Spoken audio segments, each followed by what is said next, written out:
এখন পোস্ত, চালমগজ এবং কাজু বাদাম মাছ বাজার থেকেই কিনে এনেছি। সামনেই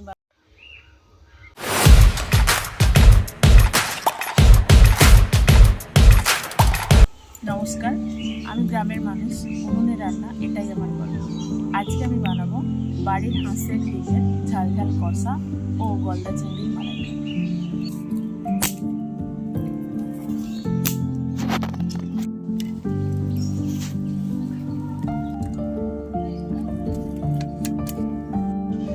ভাত কতদূর হলো একটু দেখে নিই।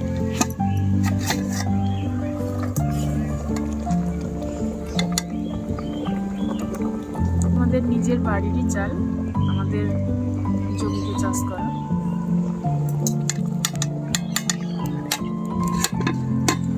সামনের জমিতেই চাষ করা হয়।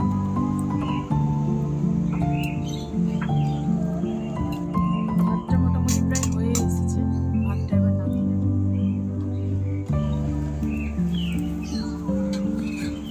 আর এদিকে ততক্ষণে আমি ডিমটা সিদ্ধ হতে দিয়ে দেবো।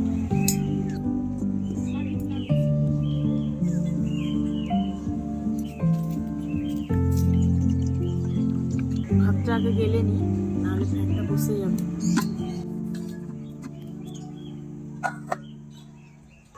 এগুলো আমাদের বাড়ির হাঁসেরই ডিম, বাড়িতেই হাঁস, সেই ডিম দোকান থেকে কেনা নয়।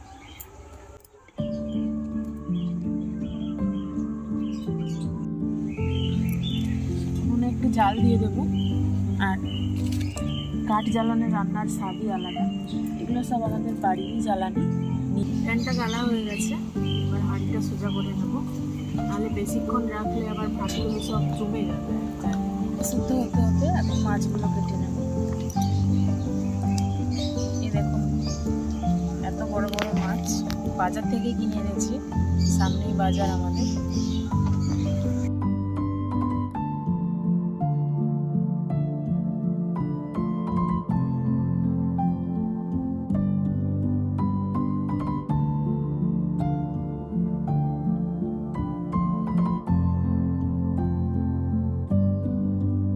আর চাইলে পুরো মাছের খোসাটাও ছাড়িয়ে নিতে পারেন। শুধু মাথার খোসাটা ছাড়াবেন না, কারণ মাথার খোসাটা ছাড়িয়ে নিলে ওর মধ্যে যে ঘিটা আছে ওই ঘিটা বেরিয়ে যাবে।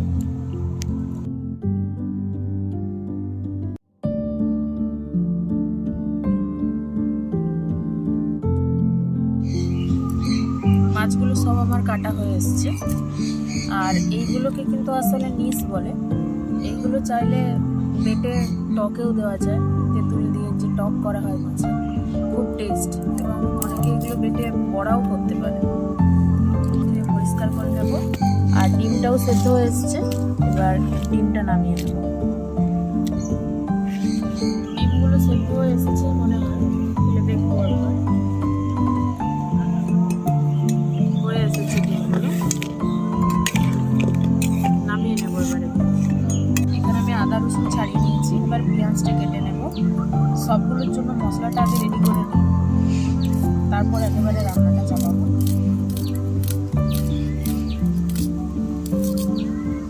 এই মালাইকারির জন্য পেঁয়াজটা একটু বেটে দিলেই ভালো হয়। চাইলে কুচনো দিতেও পারেন, কিন্তু বাটা মশলাটাতেই মালাইকারি ভালো হয়। মালাইকারির জন্য নারকেলটা ভেঙে রেখেছিলাম, নারকেলটা কুড়িয়ে নেব, কারণ মালাইকারিতে নারকেলের দুধ দিলে তার স্বাদটাই আলাদা হয়।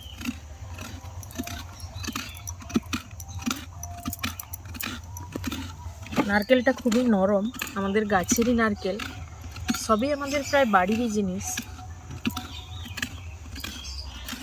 নারকেলটা কুড়িয়ে নেব, কুড়িয়ে এখান থেকে দুধটা বের করে নেব।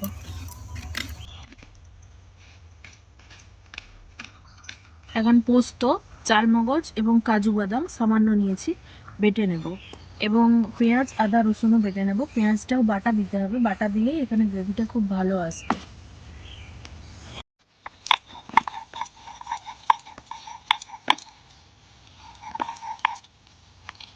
শিলনোড়ায় বাটা মশলার স্বাদ অনেকটা আলাদাই হয়, সুন্দর লাগে। ডিমগুলোকে এবার হাফ হাফ করে কেটে নেব, তাহলে মধ্যে মশলাটা ভালো করে তৈরি যাবে।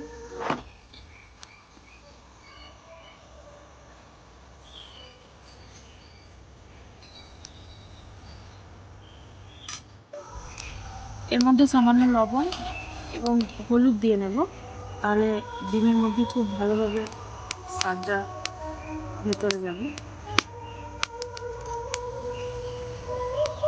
চাইলে আপনারা লঙ্কার গুঁড়ো ব্যবহার করতে পারেন, কিন্তু আমি এখানে লঙ্কার গুঁড়ো ব্যবহার করছি না।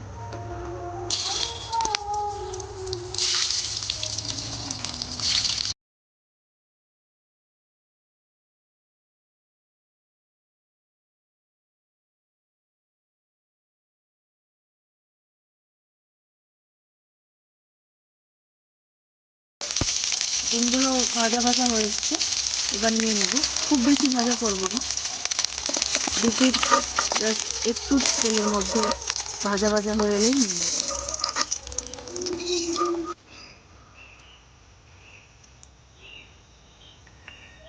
এর মধ্যে সামান্য একটু জিরে দিয়ে নেব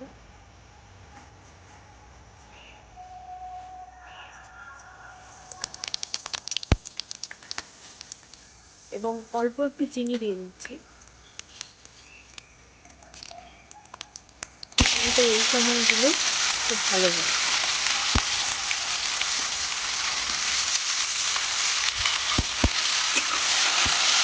পেঁয়াজটা কিছুক্ষণ কষিয়ে নেব, তারপর এর মধ্যে আদা রসুন বাটা দিয়ে দেবো এবং রান্নার স্বাদটাও অন্যরকম হবে। পরিমাণ মতো নুন ব্যবহার করবেন। পেঁয়াজটা একটু ভাজা ভাজা হয়ে এলে এর মধ্যে আদা রসুন দেবো। এই কাঠের জাল দিয়ে রান্নার স্বাদটাই কিন্তু আলাদা হয়, তাই কাঠের জাল রান্নায় ব্যবহার যদি করতে পারেন খুব ভালো। এবং মাটির উনুন, এই দুটোতেই কিন্তু রান্নার স্বাদ দ্বিগুণ হয়ে যায়। আদা দিয়ে নিচ্ছি।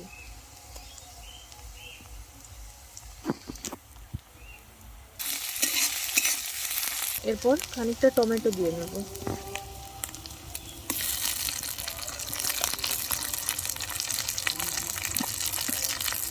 এবং এর মধ্যে দিয়ে নেব সামান্য একটু লঙ্কার গুঁড়ো।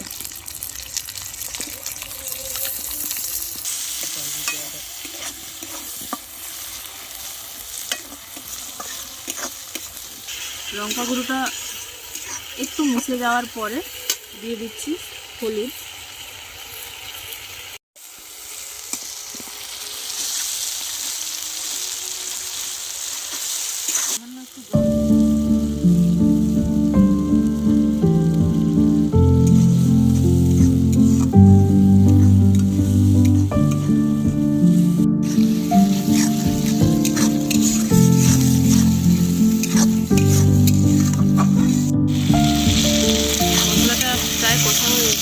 মশলাটা দেখুন তেল ছেড়ে দিয়েছে, কেমন লাল লাল হয়েছে। মশলাটা তেল ছেড়ে দিয়েছে, তাই এর মধ্যে এবার ভেজে রাখা ডিমগুলো দিয়ে দেবো।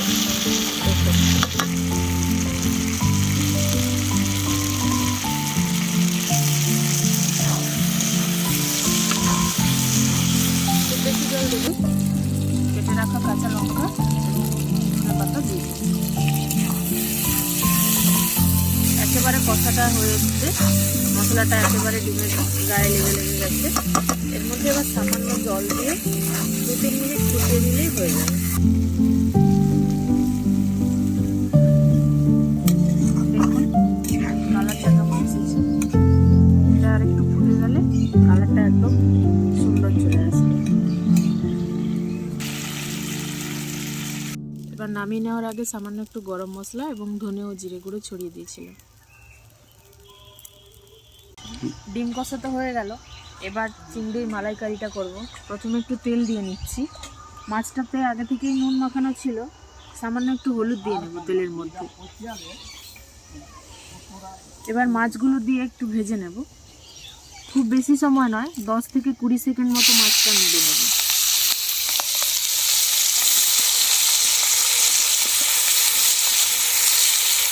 কারণ খুব বেশি ভেজে দিলে মালাইকারিতে মাছের খুব ভালো স্বাদ থাকে না, তাই অল্পই ভেজে নেব। শুধু এপিড ওপিড করে নিলেই হবে।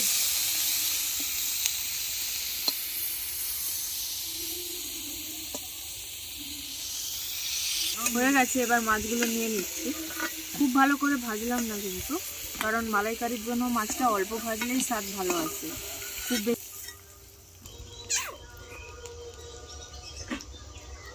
আরও কিছুটা তেল দিয়ে নিলাম ওর মধ্যে।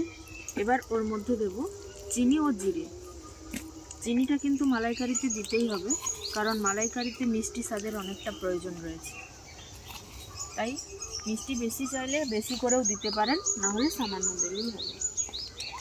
এবার মালাইকারি করার জন্য পেঁয়াজ, আদা, রসুন সবই পেস্ট করে নিয়েছি। পেঁয়াজটাও বেটে নিতে হবে, কারণ মালাইকারিতে পেঁয়াজ বাটা দিলেই স্বাদটা ভালো হয়। কাঁচা পেঁয়াজ, গোটা পেঁয়াজ অতটাও ভালো মতো মেশে না, তাই পেঁয়াজ বাটা দিয়ে দিলাম।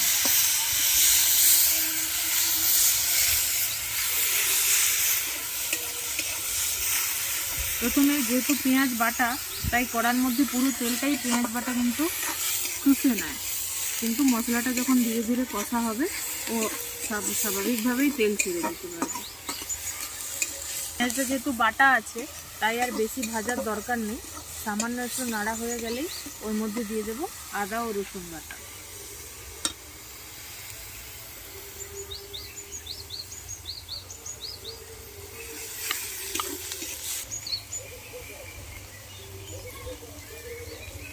খুব বেশি লঙ্কার গুঁড়ো দেওয়ার প্রয়োজন নেই, যেমন যে ঝাল খান সেই মতোই ব্যবহার করবেন। এবার আগে থেকেই বের করে রেখেছিলাম নারকেলের দুধ। যেহেতু নারকেলের দুধ দেবো, তাই এর মধ্যে কোনো জল ব্যবহার করছি না, নারকেলের দুধই অল্প করে ব্যবহার করব।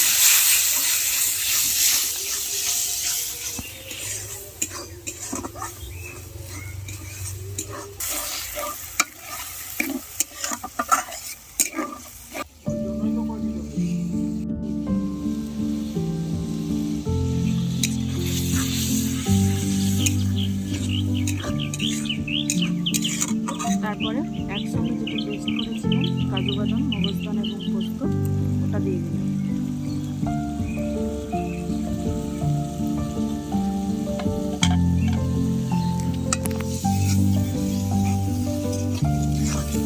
এবার কিছুক্ষণ কষিয়ে নেব। মশলাটা প্রায় কষানো হয়ে এসছে। এবার আমি বাকি যে নারকেলের দুধ ওটা দিয়ে দিচ্ছি। এবার অনেকে হয়তো প্রশ্ন করতেই পারেন যে মালাইকারিতে আমি টমেটো কেন দিলাম। আসলে টমেটো দিলে তরকারির স্বাদ সত্যি আমার খুব ভালো লাগে, কিন্তু মালাইকারিতে আসলে টমেটো ব্যবহার করা হয় না। তো আপনারা চাইলে টমেটো দিতেও পারেন বা স্কিপ করতে পারেন। আর এখানে কাঁচা লঙ্কা বাটা আপনারা ব্যবহার করবেন, কারণ মালাইকারিতে কাঁচা লঙ্কা বাটাটাই ব্যবহার করা হয়। কিন্তু আমার শুকনো লঙ্কা দিলে একটু খেতে ভালো লাগে, তাই আমি আমার মতো শুকনো লঙ্কাই দিয়েছি। আপনারা কাঁচা লঙ্কা বাটা বা লঙ্কা চিরেও দিতে পারেন। এবার মাছগুলো দিয়ে নিচ্ছি। মাছগুলো আরেকটু পরেও দিতে পারেন, কিংবা এখন দিলে একটু মশলার মধ্যে মাছগুলো থাকলে অনেকটা স্বাদ বেড়ে যাবে। এবং এই যে পড়ে থাকা তেল, চিংড়ি মাছের ভাজা, এই তেলটা কিন্তু অবশ্যই আপনারা দেবেন। এটাও দিয়ে নিচ্ছি। আর একদম শেষে ওপর থেকে একটু চিনি দিয়ে নেবেন, কারণ মালাইকারিটা একটু মিষ্টি মিষ্টি হলে তবেই খেতে ভালো লাগে।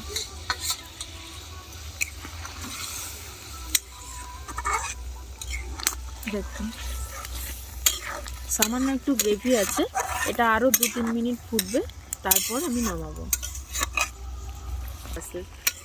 রং দেখেই আমরা বুঝতে পারি তরকারিটা কেমন হয়েছে। মোটামুটি গন্ধ তো ভালোই এসছে, দেখা যাক।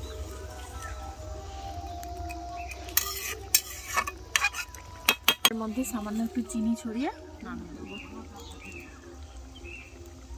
এবার এটা নামিয়ে নিচ্ছি। দেখুন খুব সুন্দর গন্ধ বেরিয়েছে। আমরা কলা পাতায় খেতে বসে গেছি। খাওয়া শুরু করো, টেস্ট করে বলো কেমন হয়েছে।